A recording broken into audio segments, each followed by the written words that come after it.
As we advance technologies, our thirst for energy goes up as well.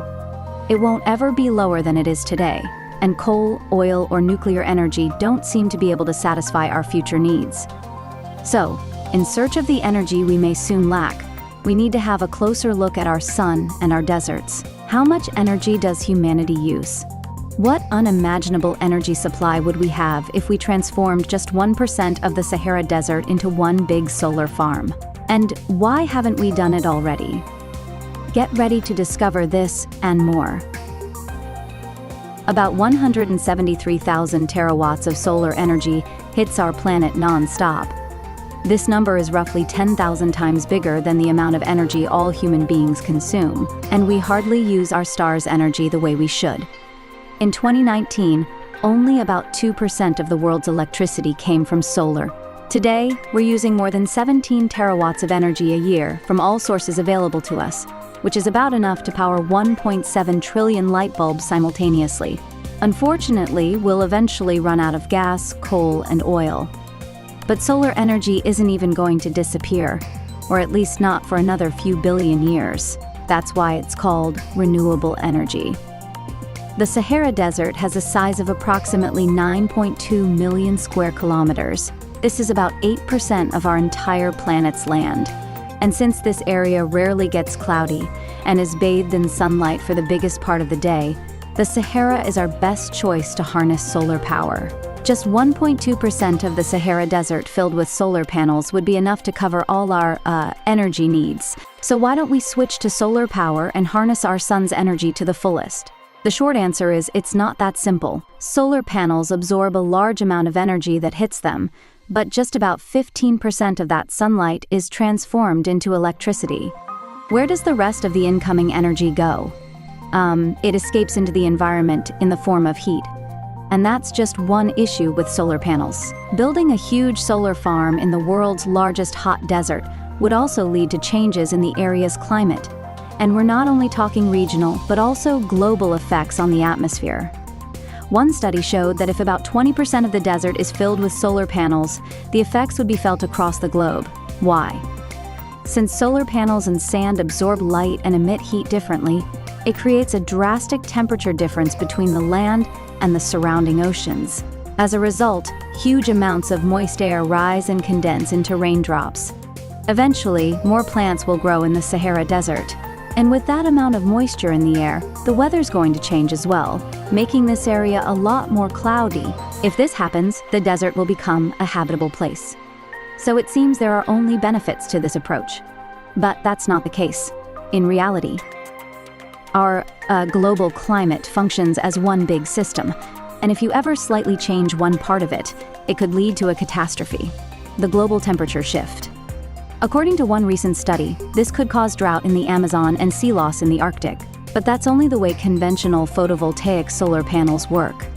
The photovoltaic effect simply means the ability of matter to emit electrons when exposed to light. However, there are also other ways to harness solar power. One promising technology is called concentrated solar power. The CSP system uses mirrors to concentrate sunlight at one point. This generates electricity by heating water, producing steam and turning turbines. The process is similar to how coal power plants work. The difference here is that, unlike regular photovoltaic panels, CSP can store thermal energy, sometimes by heating and melting salt, and produce power even during nighttime. But there are drawbacks to this approach as well. Similar to how photovoltaic solar panels need to be cooled down to stay efficient, the CSP system needs to be cooled down to turn steam into water and begin the new cycle. And there's a huge issue with the water supply.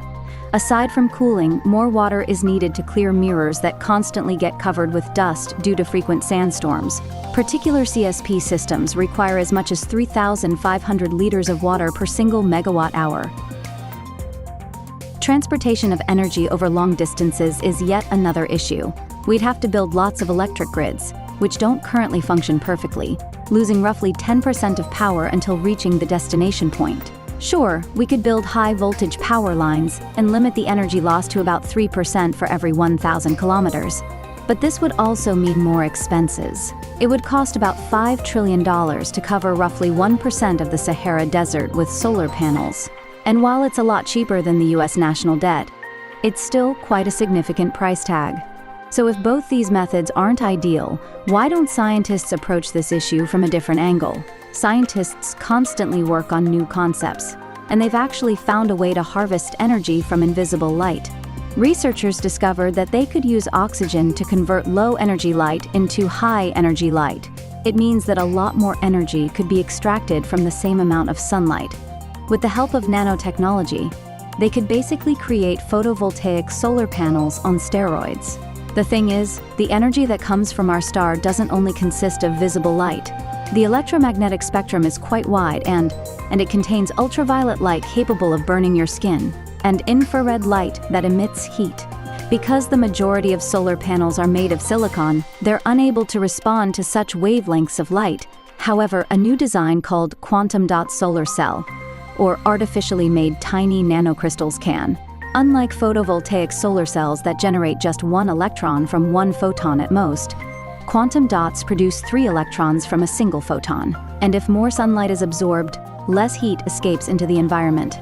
Aside from increased efficiency, this approach could also significantly decrease the cost per watt of delivered electricity. However, quantum dot solar cells are extremely toxic in nature, especially for the human body. Spleen, liver, and kidneys would suffer the most.